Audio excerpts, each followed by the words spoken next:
It could only be a corporate decision.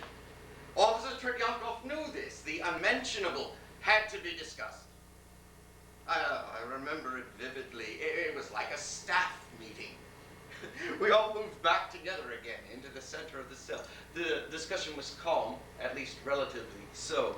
The act of coming back together was a great comfort, a new means of control. And in the calm of that control, we decided that our only recourse, forgive me, was for us each in turn to surrender his body to feed our surviving brothers. You're shocked, comrades. No, I do you an injustice. You are amazed, if I may say so, that such a course of action was selected rationally with due deliberation and accord. Nonetheless, I stress it, despite the brawling, our decision was not one taken in frenzy, not at that point anyway, a decision of blood, not even a case of the strong devouring the weak, no mere matter of survival of the fittest. Comrades, you conjure with simplicities. You underestimate the degree of selflessness the human animal can summon at such extremes, always provided, of course, that a certain framework remains requiring common action, appealing to one's sense of interconnection. Listen to me. I'm lecturing again. When I need only submit that by acting soon enough before the frame of loyalty finally broke, we hope to anticipate, at least temporarily, the frenzy we all fear. The actual result, you may suggest, was the same in reason as it would have been in frenzy. Let me tell you, comrades, that the choice between reason and frenzy was not by any means the most difficult of our decisions, no. The question which caused most heart-searching was whether we should attempt a strategy for endurance at all. Perhaps I may summarize the predicament. If the price of staying alive was progressively to devour each other, then was the price of staying alive worth paying? Might it not better reflect our dignity as human beings to die together in agreement, rather than to divide ourselves so literally in our torment? In other words, comrades, collective suicide. Now you shudder. I see it. You almost disapprove. Our duty, you might say, was to endure. Endurance is all. As a group, at least, we decided that, on balance, endurance is all. And you can have faint conception, I think, comrades, what emotion that decision created within us, what solidarity, what mutual awareness, what brotherhood, what love. What extraordinary gestures humankind can make collectively, even at such moments of ultimate challenge. We felt we were giving dignity to what would follow. Upon reflection, how ridiculous. What followed was merely appalling. How does one preserve one's dignity in cleaning another man's bones? Remember my witness, comrades. My silent witness.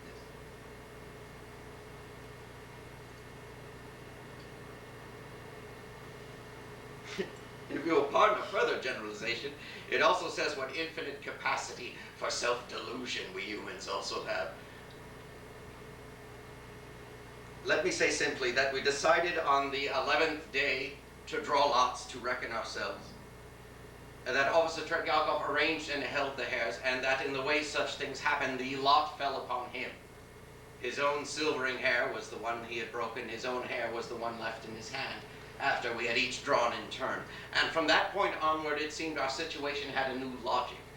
We had even agreed upon a method of dispatch. The brother chosen by lot was to be smothered collectively. We wanted no executioners. The responsibility must be shared, in part for explanation in the event of our release, but principally, of course, to spread the burden of the deed. In a sense, I see it now, to ritualize the deed, to distance ourselves from it, if that were possible, through ritual. Officer Tretyakov made no complaint when the lot fell upon him. There was just that strange smile at the corner of his mouth. The rest of us watched him silently, relieved, frightened. Had the result been different, had someone else been chosen? Naturally you will wonder, comrades. I have wondered myself. But the fact is that Colonel Tretyakov was chosen. And whatever his feelings, he made no play of his seniority, either in the sense of welcoming or challenging the reckoning. Gently and gravely, he embraced us all, without distinction, as we sat, knelt to kiss each one of us goodbye, to speak hope and courage. Then he asked if he might be allowed to sleep. He went to his place opposite the door, knelt again, though I couldn't say whether he prayed. And then he asked us to tell his wife, if any of us survived, that he thought of her as he died. And quietly he fell asleep. Watching him from the center of the cell, we were astonished, strengthened. His pale, slight figure, knees curled up like a child. It was so correct.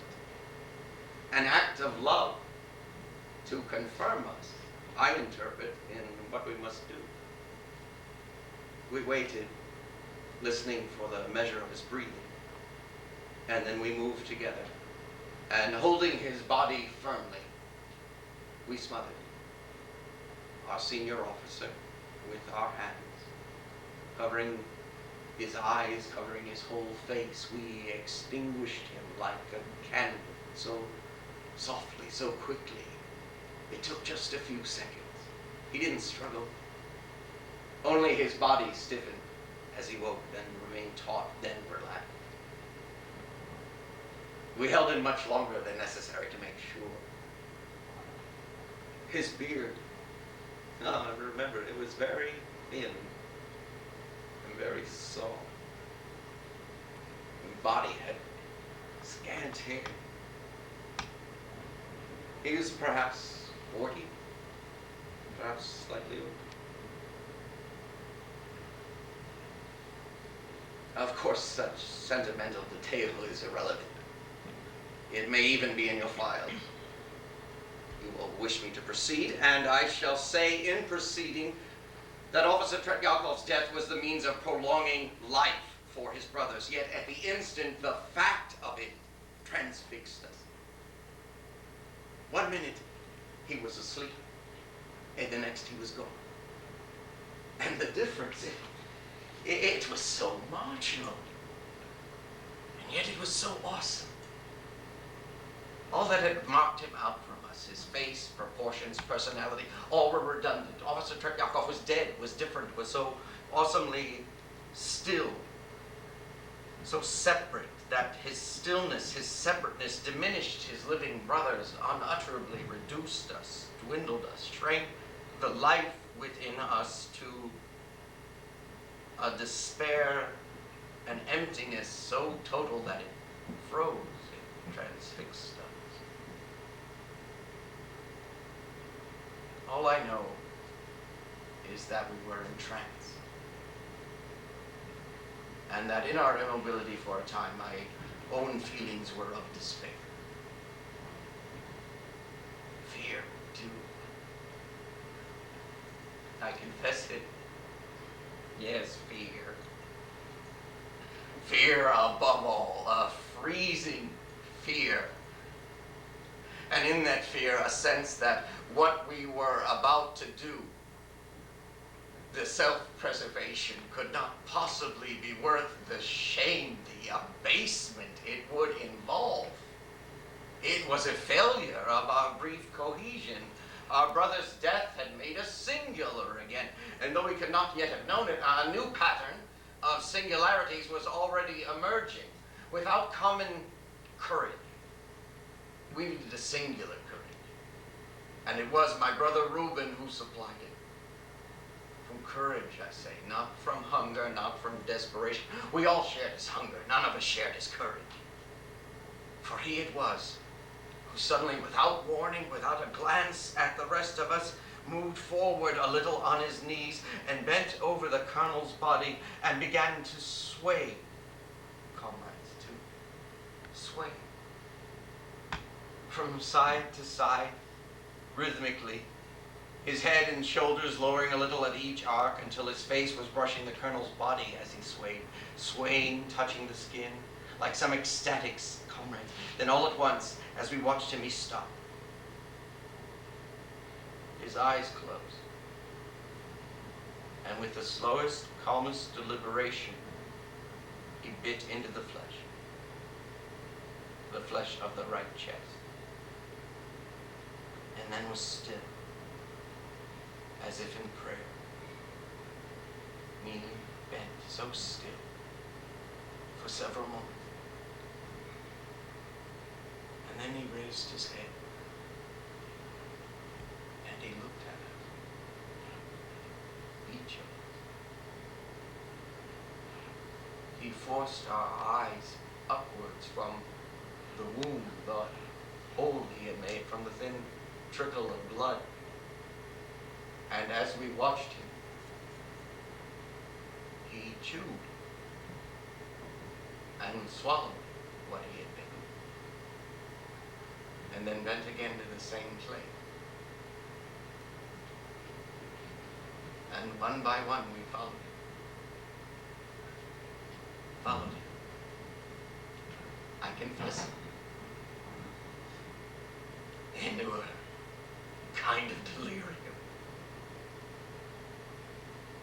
And then we rose separately and went to our separate places on the wall, not looking at what we had done, what we had left. But my brother Reuben, he led us, he dragged us to see what we had done, to go on as we had decided together. And it was the same for us. It was unendurable coming back to that flesh once more, what remained of it. But Reuben told us that if we drew back now, our brother Tretyakov's death would have been wasted. Down there on the cell floor, he said, lay our only hope of reason, of sanity. And he forced us to our knees to eat a second time. Some of us followed him. Some of us were revolted and drew aside. And he pulled those of us back to eat again while that flesh remained good. All of us, except Banishevsky, my friend Banishevsky, who would not be moved, not by my pleas, by the pleas of his lifelong companion, but broke away and fled to his place on the wall without a word, covering his ears at the sound of our feeding. As for our brother Reuben, comrades, he had, as it were, assumed command. Through courage, through force of character and will. Where Officer Tretyakov had brought us to a decision, it was Major Reuben who helped us carry that decision through. It was Major Reuben who took charge of the lottery, Reuben who eventually divided and shared our food, broke the bones, pulled the limbs from their sockets, detached the heads. Comrades, he detached the heads, and he laid them gently in the place where Officer Tretyakov had been the first to die. And then he composed the remains, almost as if laying a uniform out for inspection, carefully, meticulously. Comrades, I cannot exaggerate my respect, my admiration, my affection for the man. Upon himself, he took the terrible weight of our strategy, the dread, the spiritual agony. Willfully, he assumed it. He helped us endure. At what final cost to himself, I cannot even guess. See for yourselves there, that still model in your closed white room. That is Officer Reuben, who is mad, you will say. Well, show me your terms of reference for the word, comrades. By my terms, it is meaningless. Without application, it touches no reality. Reality for me, comrades, is my brother Reuben's bag of blood. Again, be assured I do not seek to shock you. I merely present the facts. And here, comrades, here is a fact for your digestion. When a carcass is eaten, as the body of Colonel Tretyakov was eaten, that is, forgive me, when it is devoured in near delirium, much blood is wasted that might be drunk. So when Officer Lysenko, too, was put to death, indeed, comrades, he was the second of us to lose his life by a hair's breadth in our lottery. At the second death, I say, Officer Reuben used a piece of the colonel's bone delicately to cut away a section of poor Lysenko's skin and fold it into a little bag and drain out his blood and bring it to us, each in turn, as we waited to drink before we ate the thick, warm blood. All of us, except Banishevsky, my friend Banishevsky, who was himself dying secretly the while behind us at his place on the wall, dying silently, his own blood flowing towards us down the shallow slope of the cell floor from his corner where he lay, having cut his wrist, comrade. Cut his wrist with a loose tooth pulled from his own head. How casual I make that sound. A loose tooth pulled from his own head. Comrades, it was me kneeling beside Lysenko's corpse. It was me who first felt Banishevsky's blood, felt it spilling cool already round my knee and damming a little on Lysenko's thigh, until suddenly I knew it should not be there, that blood, and I paddled about me wildly, and in a moment realized, and I shouted, "Lev!" I shouted, "Lev Alexandrovich!"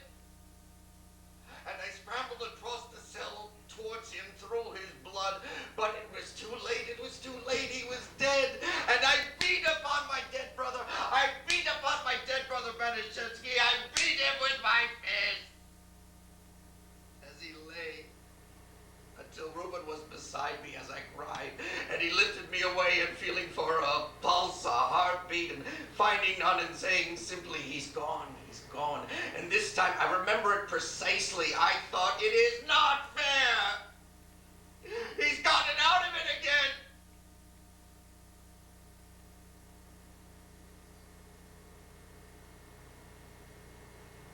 But it was only in the moment of shock. You understand? And even then, I knew it was wrong. Banishevsky, comrades, he was a man of distance, of reflection. And that distance took him outside of our collaborative situation. He told me so. We had talked a good deal, he and I, until recently. And he told me that for him, our solidarity had snapped in its first expression, the destruction of Tretyakov. For me, the new pain of my body resuming itself, it was elating. It was insistent. Unconsciously, doubtless self-protectively, I found myself resuming the life that I had felt. I began to examine the colonel's body almost without identification. His body was, shall I say, objectified, and the correctness of what we had done seemed proven in the humming of my own body. I began to hope again, to anticipate release, but this time the cycle was shorter. The hope, the doubt, the fear and despair. Perhaps that surprises you, comrade. Perhaps you would suspect that after the trauma of Colonel Tretyakov's death, we would have managed a longer fortitude. It was not so. We had found a means of endurance. Having once employed it, re-employment was less charged. I confess our collaboration had left us the more separate. All, I would say now, the objects of each other's possible survival. But for Banishevsky, it was not the same. For the rest of us, the odds still seemed reasonable enough in the circumstances at 6-1. But for Banishevsky, the whole idea of a second lottery, it was ludicrous. It was demeaning. He told me so. He said he held nothing against the rest of us. We were all doing what we had to do, but he personally could not come to terms with Tretyakov's death and his part in it. He grieved over it, over his shame, and for him the shame remained. I felt renewal. He felt decay. He seemed possessed by the thought that the colonel's body was being transmuted within him only to excrement and urine. For Banishevsky, comrades, there were no more relativities. He said he felt himself disembodied, as if he had abandoned his own flesh, as if his mind was external to his body, physically, somewhere high up on the wall above his head. And he laughed and said, perhaps the colonel's mind was up there as well, though it had not thus far established contact. Having eaten once, he refused to eat again. For days he never moved. At the end he did not even speak, except to refuse the second lottery. But for all his distance, my brother Banishevsky must have heard the death of poor Lysenko and the preparation of our gourd of blood, and he killed himself.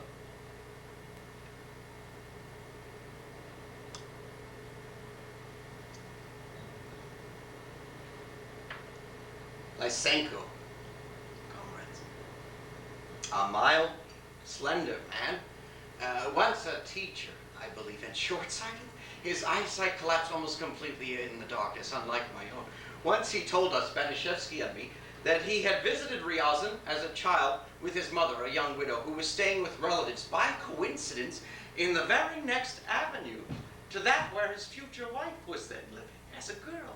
Though they did not actually meet until years afterwards, when she fell while skating on the Neva, and he was lucky enough to be nearest to her, to help her up, and was so captivated by her that throughout their life together, he trembled whenever he looked at her. At least he told us so. And now I and 3 of my brothers had smothered the life from this gentleman, and our common resolve had ended, I would term it unhesitatingly, in murder. Yes, comrades. Surely you're not tempted to excuse me this with some euphemism, some justification.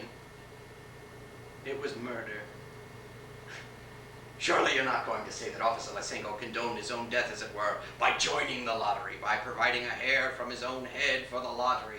Comrades, these are mere niceties. I ask you, do they apply? Be rigorous. Our entombment most decidedly occurred. It was not in the strict sense an unnatural event. It was an episode of war. And do your legalities not extend to all episodes of the war? Very well then. Will you tell me there are circumstances in which murder is not a crime? In this instance, Officer Lysenko joined the lottery but rejected its results on the reasonable grounds that Officer Banishevsky had been allowed to opt out. Why did he not object before the lottery was held, you may ask? The answer, I suspect, lay partly in Officer Rubin's moral command, and partly in the hope, even at odds of only 5 to 1, of escaping selection. Certainly these were my own thoughts at the time, and once the lottery had been held, it would be impossible not to act upon its choice, or else the whole strategy of the lottery would be destroyed. Therefore, Officer Lysenko, being the unfortunate one, had to die. Yet, of course, the precise manner of that death destroyed the strategy in any case, for when the choice fell upon him, Officer Lysenko backed away as best he could to his place on the wall, saying that we had cheated him because he could not see, saying, for mercy's sake, spare him. Speaking of his wife, his child, railing against Banishevsky. Any of us would have done the same, but we moved on him. He couldn't see us even then.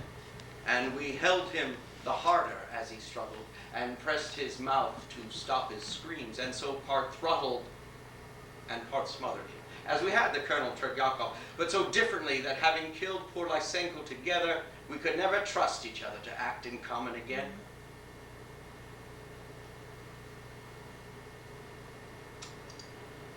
Ah, you will ask, if Banishevsky had joined the lottery, then Lysenko might not have lost.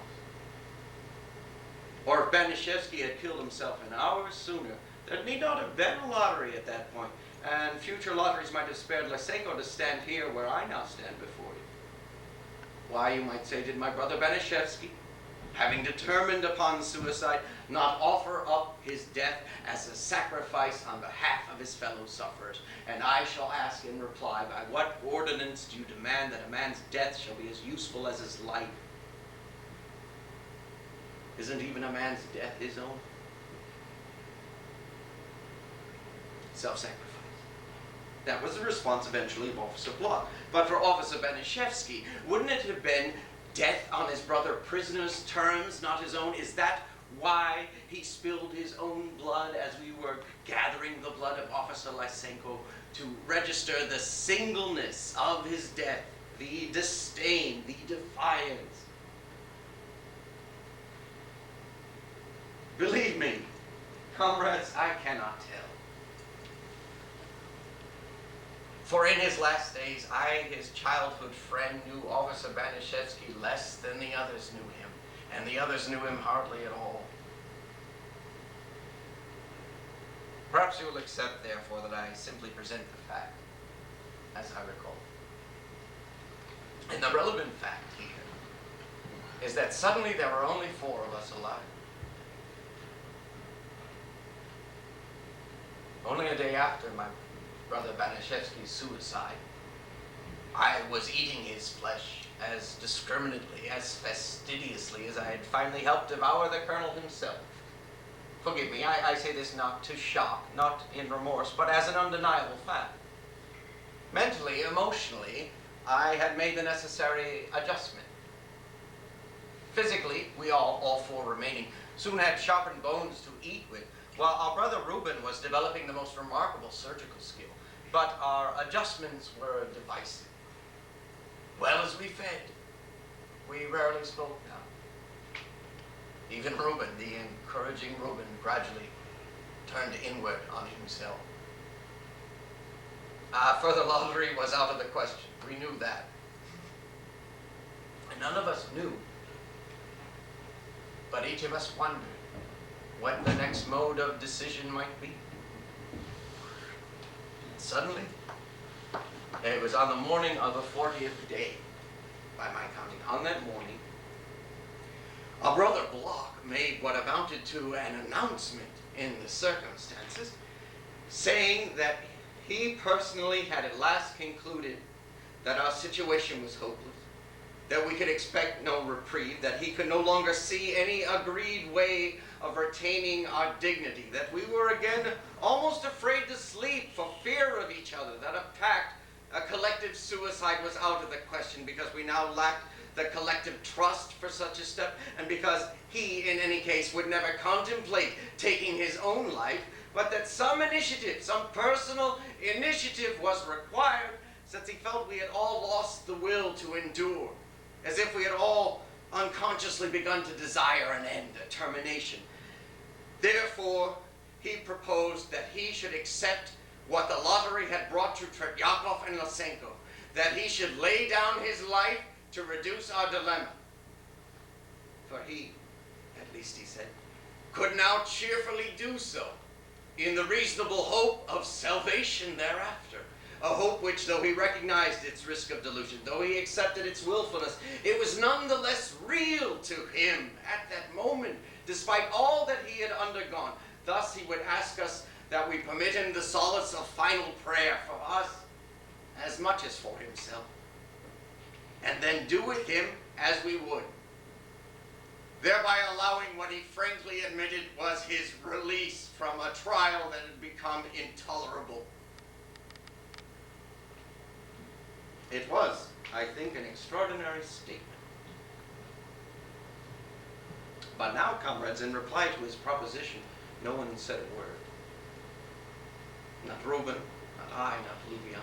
Reuben never even looked up. He was gazing incessantly at his own wrist under the affected seam of some deep change, some metamorphosis, taking our silence as consent, I must suppose.